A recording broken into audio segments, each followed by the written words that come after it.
Ego feel ചെയ്യുന്നുണ്ട്. മറ്റേ അയ്യപ്പൻ കോശിന്റെ ആ ഒരു സെറ്റപ്പ് പോലെ തന്നെ തോന്നുന്നുണ്ട് കണ്ടിട്ട്. ആസിഫ് അലിന്റെ സ്വന്തം ആളാന്നാണ് ജിസ് ജോയിന്റെ സ്വന്തം ആളാന്നാണ് ആസിഫ് അലി. Hello everyone. ആസിഫ് അലി ബിജു മേനോന്റെ ഒരു ഇടിവെട്ട് ട്രെയിലർ വന്നിട്ടുണ്ട്. തലവൻ. കൂടുതൽ നമുക്ക് ട്രെയിലർ നോക്കാം, എന്നിട്ട് നമുക്ക് പറയാം.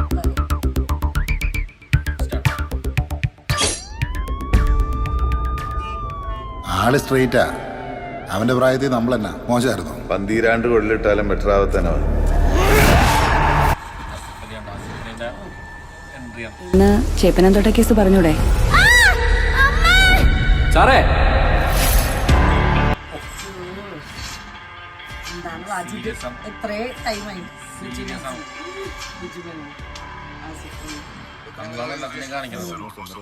അതിനിടയ്ക്ക് എത്ര ട്രാൻസ്ഫർ? ഇത് 5ാമത്തെയാണ് സാർ. നമ്മൾ കണ്ടറിഞ്ഞങ്ങ് നിന്നാ മതി സാറേ. ലേശം മുൻകോപം ഉണ്ടെന്നേ ഉള്ളൂ. പോലീസിന്റെ കൈ വെക്കുന്നു.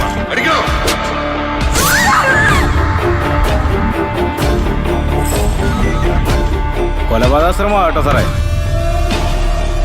എന്റെ കൈപ്പാങ്ങനെ കിട്ടിയാൽ ഞാൻ തീർക്കും സാർ. സാറേ അവനെ കാർത്തിക് സാർ പറഞ്ഞു വിട്ടു. പഠിച്ച കള്ളന്മാരാ സാറേ. സാർ ചോദിച്ചാൽ എനിക്ക് പറയേണ്ടി വരും. പറയരുത് സാർ. ആ കേസ് മാനിപ്പുലേറ്റഡ് ആണ്. അതിന് കേസിന്റെ ഗ്രാവിറ്റി അറിയാത്ത ഇഡിയറ്റ്. സാർ കുറച്ചും കൂടെ മര്യാദയ്ക്ക് സംസാരിക്കണം. ഇല്ലെങ്കിൽ എന്ത് ചെയ്യടാ? നീ എന്ത് ചെയ്യടാ?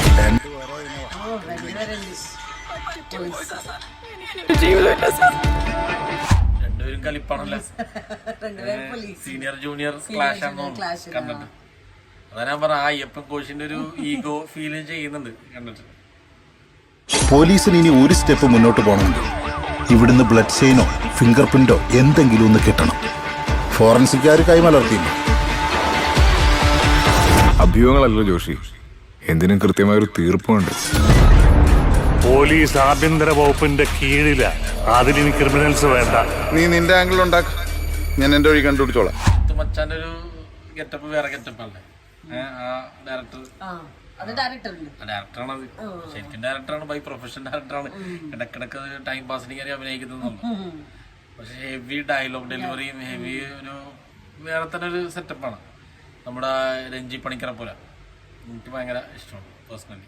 10-15 വർഷമായില്ലേ യൂണിഫോം ഇടാൻ തുടങ്ങിയിട്ട്. ഇപ്പൊ അവൻ വിചാരിക്കണ പോലെ നീയൊക്കെ ചെയ്തോണ്ടിരിക്കുന്നത്. എന്നാ അത് എന്റെ നെഞ്ചത്തോട്ട് വേണ്ട. ഇടിച്ച് ഞാൻ പിഴിയും കഴിവറി. ഒന്ന് വണ്ടി കയറണം. റോഡയിലോക ഇടിച്ച് ഞാൻ കയറ്റം കഴിവേറിയത്. ഇടിച്ച് ഞാൻ പിഴിയും കഴിവേറി.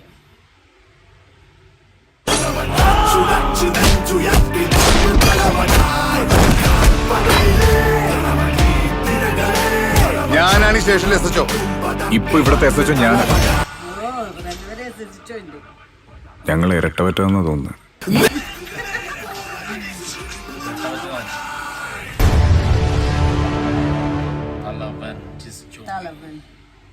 കണ്ടിട്ടൊരു ഈഗോ ഒരു ഇത് ഫീൽ ചെയ്യുന്നുണ്ട്. മറ്റേ അയ്യപ്പൻ കോശിന്റെ ആ ഒരു സെറ്റപ്പ് പോലെ തന്നെ തോന്നുന്നുണ്ട് കണ്ടിട്ട്. പക്ഷെ അതിനേക്കാൾ കുറച്ചും കൂടി ഇൻട്രസ്റ്റിംഗ് ആണെന്ന് തോന്നുന്നു. രണ്ടുപേരും പോലീസാണ്,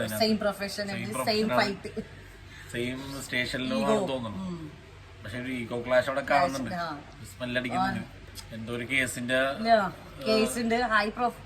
ഇതേ ആസിഫ് അലി എനിക്ക് ജൂനിയറാണ്. 1.5 വർഷമായിട്ടുള്ള കയറിയിട്ട്. ജുമേനോൻ 10-15 വർഷമായി നിലവാണ്. പിന്നെ എല്ലാരും ഉണ്ട്. ദിലീഷ് പോത്തനുണ്ട്, പിന്നെ കോട്ടയം നസീറുണ്ട്. ഒരു വെടിക്കുള്ള ഇതുണ്ട് കണ്ടിട്ട്. ഒരു ത്രില്ലിംഗ് ഇതായിരിക്കും തോന്നുന്നു കണ്ടിട്ട്. ആസിഫ് അലിനെ ബിജുനെ വേറെ വേറെ ആക്ടിങ്ങിന് സ്കിൽ ഉണ്ട്. രണ്ടുപേരുടെ കോമ്പോ ഒരു വെറൈറ്റി കോമ്പോ. അത് എന്തായാലും സൂപ്പറാണ്. രണ്ടുപേരുടെ ഒരു കെമിസ്ട്രി എന്തായാലും സൂപ്പറാണ്. പക്ഷെ ഇതിനകത്ത് കലിപ്പായിട്ടാണ് ഇങ്ങനെ വന്നത് ആദ്യമായിട്ടാണ്. എന്തായാലും ഇൻട്രസ്റ്റിംഗ് ആയിരിക്കും. ആസിഫ് അലിന്റെ സ്വന്തം ആളാന്നാണ് ജിസ് ജോയിന്റെ സ്വന്തം ആളാന്നാണ് ആസിഫ് അലി. കാരണം മൂപ്പര് ചെയ്ത ഒട്ടുമിക്ക എല്ലാ പടത്തിലും ആസിഫ് അലി ഉണ്ട്.